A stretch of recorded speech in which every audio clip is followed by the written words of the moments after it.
الحمد للہ رب العالمین والصلاة والسلام علی رسولہ الکریم اما بعد فاعوذ باللہ من الشیطان الرجیم بسم اللہ الرحمن الرحیم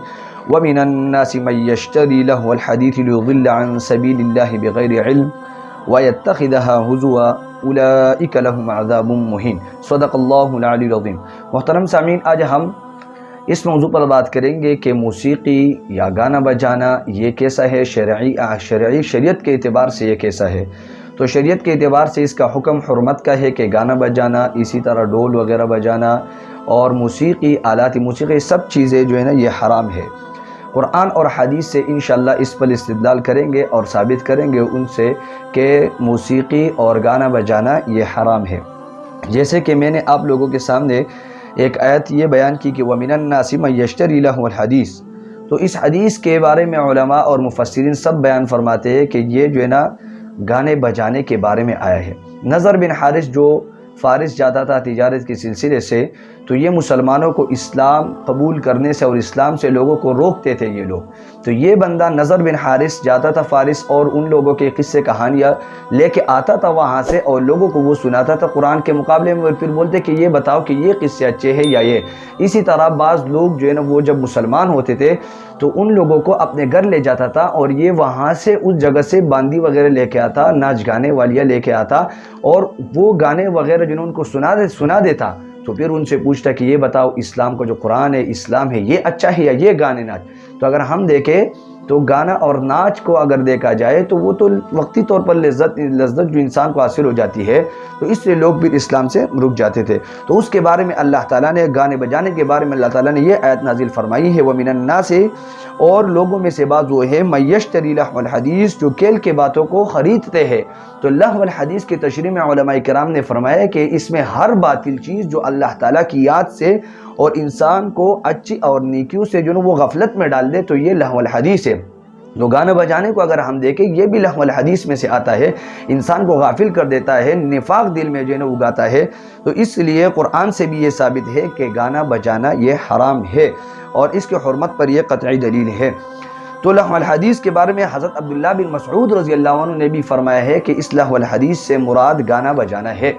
تو قرآن سے اس آیت سے ثابت ہوتا ہے، قرآن کی اس آیت سے، کہ جو گانا بجانا ہے اور موسیقی یہ ساری چیزوں نے یہ حرام ہے۔ اب کچھ جو ہے نا میں روایات آپ لوگوں کے سامنے بیان کروں گا جس میں جو ہے نا گانے کی حرمت جو ہے نا آئی ہے۔ تو حضرت عبداللہ بن مسعود رضی اللہ عنہ کی ایک روایت ہے کہ رسول اللہ صلی اللہ علیہ وآلہ وسلم نے ایک مرتبہ کسی گانے والے کی آواز سنی۔ رسول اللہ مفہوم روایت کی، تو رسول اللہ صلی اللہ علیہ وسلم نے فرمایا اس گانے والے کی نماز قبول نہیں۔ رسول اللہ صلی اللہ علیہ وسلم نے فرمایا اس گانے والے کی نماز قبول نہیں، جو سردار عبادت ہے، جو بڑی عبادت ہے، عبادات میں سے ایک اہم عبادت ہے، اسلام کا ایک اہم رکن ہے، اس کی یہ قبول نہیں تو باقی چھوٹے جو عبادات ہے اور باقی جو عبادات ہے وہ کیسے قبولیں گے؟ تو اس سے بھی ثابت ہوتا ہے کہ گانا جو ہے نا یہ حرام ہے۔ اسی طرح حضرت ابو ہریرہ رضی اللہ عنہ نے فرمایا ہے کہ گانا سننا یہ گناہ ہے۔ رسول اللہ صلی اللہ علیہ وسلم کی روایت نقل کی ابو ہریرہ رضی اللہ عنہ نے کہ گانا سننا یہ گناہ ہے اور گانے سننے کے لیے بیٹھنا یہ نافرمانی ہے اور اس سے لذت حاصل کرنا، مزہ لینا یہ کفر ہے۔ تو رسول اللہ صلی اللہ علیہ وآلہ وسلم نے گانے سے لذت جو ہے نا حاصل کرنا، اس سے مزہ لینا، اس کو کفر قرار دیا ہے۔ علماء کرام نے اس کے بارے میں فرمایا کہ کفر کیسا ہے، تو اس کی تشریح میں علماء کرام نے دو تشریحات جو ہے ذکر کی ہے۔ ایک تشریح یہ ذکر کی ہے کہ انسان اس گانے سے لذت بھی حاصل کرے اور گانے کو ناجائز نہ سمجھے، گانے کو حلال سمجھے، تو اس وجہ سے پھر یہ کفر بن جاتا ہے، کیونکہ فقہ کا ایک مسئلہ ہے کہ حرام کو حلال سمجھنا یہ کفر ہے۔ اس لیے علماء کرام نے فرمایا اس حدیث کے بارے میں، اور رسول اللہ صلی اللہ علیہ وسلم نے جو فرمایا کہ گانا سننا یہ گناہ ہے اور گانے کے لیے بیٹھنا یہ نافرمانی ہے اور اس سے لذت حاصل کرنا یہ کفر ہے۔ تو کفر سے ہمیں بچنا چاہیے، اتنی بڑی وعید اس پر آئی ہے، ایمان ہمارا اس سے جاتا ہے، نفاق ہمارے دل میں بھر جاتا ہے۔ تو اس لیے اس گانے بجانے سے، ناچنے سے، موسیقی سے، ان چیزوں سے ہمیں اجتناب کرنا چاہیے۔ اور دوسری جو تشریح علماء کرام نے اس کی ہے وہ یہ تشریح اس کی ہے کہ کفران نعمت ہے۔ کفر کا معنی یہاں پر کفران نعمت آ جاتا ہے کہ اگر انسان اس کو حرام سمجھتا ہے اور پھر اس کو کرتا ہے، پتہ ہے اس کو کہ میں گناہ کا کام کر رہا ہوں، گناہ سمجھتا ہے، گناہ سمجھ کے کر رہا ہے، تو اس صورت میں پھر یہ کفر نہیں ہوگا، اور اس صورت میں پھر یہ کفران نعمت آ جائے کہ اللہ نے آپ کو کان دیے ہیں اللہ کے لیے، اللہ کے کاموں میں، اس نیکی کے کاموں میں اس کو استعمال کرنا چاہیے، آپ اس کو غلط جگہ میں اور غلط چیزوں میں آپ استعمال کر رہے ہیں، اس لیے پھر یہ ناشکری اور کفران نعمت آ جائے گا۔ تو یہ اس کے بارے میں جو ہے نا بیان فرمایا ہے۔ اس طرح پیغمبر علیہ السلام جب بانسری کی ایک مرتبہ آواز آ رہی تھی تو پیغمبر علیہ السلام نے ان کے نہ سننے کی وجہ سے کانوں میں انگلیاں بھی جو نے ڈالی، تو اتنے احادیث سے یہ ثابت ہے کہ یہ حرام ہے، تو پھر بھی اگر ہم اس کو سنیں تو یہ ہماری بدبختی ہوگی، ہمیں اس سے بچنا چاہیے۔ اس طرح حضرت علی رضی اللہ عنہ سے غالباً ایک روایت ہے کہ رسول اللہ صلی اللہ علیہ وآلہ وسلم نے ارشاد فرمایا ہے کہ مجھ کو دنیا میں گانا بجانے کو مٹانے کے لیے بھیجا گیا ہے۔ تو رسول اللہ صلی اللہ علیہ وآلہ وسلم کو جو مبعوث فرمائے ہے، رسول اللہ صلی اللہ علیہ وسلم کو جو مشن ہے، رسول اللہ صلی اللہ علیہ وسلم کا جو مقصد ہے، وہ یہ ہے کہ گانا بجانے کو مٹانے کے لیے رسول اللہ صلی اللہ علیہ وسلم آئے ہیں۔ تو رسول اللہ صلی اللہ علیہ وسلم کا مقصد ہی یہی ہے۔ اب اگر ہم گانا بجانا کریں گے، رسول اللہ صلی اللہ علیہ وآلہ وسلم مٹانے کے لیے آئے ہیں، اور ہم گانا بجانا کریں گے تو رسول اللہ صلی اللہ علیہ وسلم کے مقصد کے خلاف جا رہے ہیں، جو رسول اللہ صلی اللہ علیہ وسلم کا مقصد ہے اس کے خلاف جا رہے ہیں، تو یہ ہمارے لیے ایک بڑی بدبختی کی علامت ہوگی کہ ہم رسول اللہ صلی اللہ علیہ وآلہ وسلم کے مقصد میں رکاوٹ بن رہے ہیں۔ تو ہمیں چاہیے کہ ہم ان چیزوں سے، ان فضولیات سے ہم بچیں۔ اس طرح حضرت عبداللہ بن مسعود رضی اللہ عنہ کی روایت ہے، عبداللہ بن مسعود رضی اللہ عنہ نے روایت کیا ہے کہ ان الغناء ينبت النفاق كما ينبت الماء الزرع۔ عبداللہ بن مسعود رضی اللہ عنہ نے یہ روایت بیان کی ہے کہ ان الغناء کے جو گانا ہے، گانا بجانا ہے، یہ گانا ہے، موسیقی ہے، یہ چیزیں نفاق دل میں پیدا کرتا ہے، كما ينبت الماء الزرع، جس طرح پانی سبزے کو اگاتا ہے۔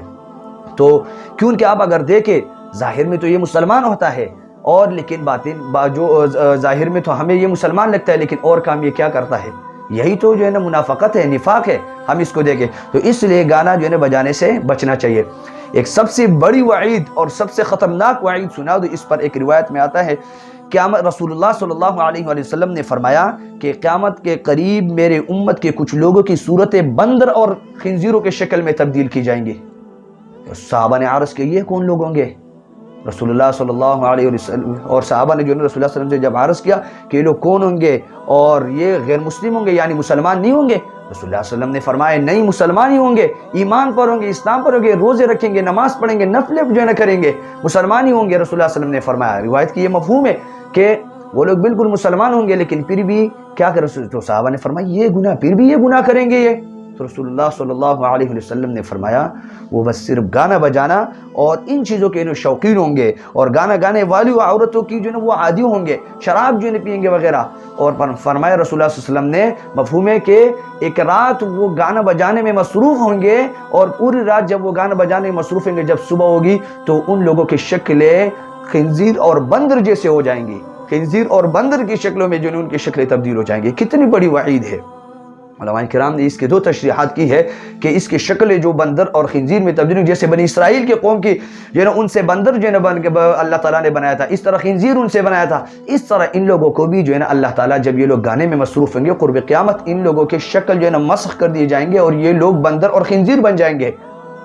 اس کے بارے میں اللہ تعالیٰ نے فرمایا، یہ رسول اللہ صلی اللہ علیہ وسلم کی یہ فرمان ہے، جس طرح بنی اسرائیل کے ساتھ ہے۔ یا دوسری تشریح علماء نے یہ فرمائی ہے کہ خنزیر اور بندر جیسے فحش اور غلط چیزیں اس کے اندر نفاق والی، اور جو اس کے اندر جو فحش عادتیں ہیں جیسے خنزیر کے اندر ہے، تو وہ عادتیں اس کے اندر پیدا ہو جائیں گی۔ تو آج اگر آپ دیکھیں مسلمان کو کیا کیا اس میں پیدا نہیں ہے، تو ہمیں چاہیے کہ ہم ان چیزوں سے بچیں اور اپنی حفاظت کریں، اپنے گھر والوں کی اس سے جو ہے حفاظت کریں۔ اسی طرح ایک اور روایت کے اندر آیا ہے، رسول اللہ صلی اللہ علیہ وسلم کا ارشاد ہے کہ اس امت میں زمین میں دنسنا، مسخ ہونا اور آسمان سے پتھر برسنا ہوگا۔ مسلمانوں میں سے ایک شخص نے عرض کیا کہ یا رسول اللہ یہ کب ہوگا؟ رسول اللہ صلی اللہ علیہ وسلم نے فرمایا یہ جب ہوگا جب گانے والیوں اور موسیقی کے آلات کا ظہور ہوگا، اس وقت ہوگا۔ اس طرح حضرت انس رضی اللہ عنہ سے ایک روایت ہے کہ رسول کریم صلی اللہ علیہ وآلہ وسلم نے فرمایا جو شخص گانے سننے کے لیے کسی باندی کے پاس جو ہے نا بیٹا اس کے کانوں میں پگھلا ہوا سیسا ڈالا جائے گا، پگھلا ہوا سیسا اس کے کانوں میں ڈالا جائے گا۔ اللہ تعالیٰ ہماری ان چیزوں سے حفاظت فرمائے۔ کتنے وعید اس پر آئی ہے، ان چیزوں سے جو ہے نا یہ ثابت ہے کہ یہ جو ہے نا منع ہے۔ تو قرآن سے بھی اس کا جو ہے نا وہ حرمت ثابت ہے، احادیث سے بھی اس کی حرمت ثابت ہے۔ اس طرح میں فقہا کے بارے میں بتا دوں کہ فقہا نے کیا لکھا ہے۔ امام ابو حنیفہ، سفیان ثوری، حماد بن ابی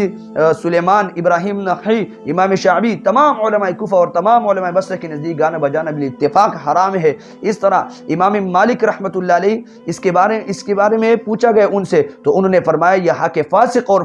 فاجر لوگ یہ کام کرتے ہیں۔ اس طرح امام شافعی رحمۃ اللہ علیہ نے فرمایا گانا بجانا ایک ناپسندیدہ لغو ہے جو باطل سے مشابہ ہے۔ اس طرح امام احمد بن حنبل رحمۃ اللہ علیہ سے اس کے بارے میں پوچھا گیا تو انہوں نے فرمایا اس سے دل میں نفاق پیدا ہوتا ہے، جیسے حضرت عبداللہ بن مسعود رضی اللہ عنہ کی روایت میں نے آپ لوگوں کے سامنے بیان فرمائی، ان الغناء ينبت النفاق، دل کے اندر نفاق پیدا کرتا ہے۔ اس لیے ہمیں چاہیے کہ اپنے گھر والوں کو اور خود بھی بچے اور گھر والوں کو بھی ان سے بچائے۔ اللہ تعالی ہمیں عمل کرنے کی توفیق عطا فرمائے۔ وآخر دعوانا ان الحمد للہ رب العالمین۔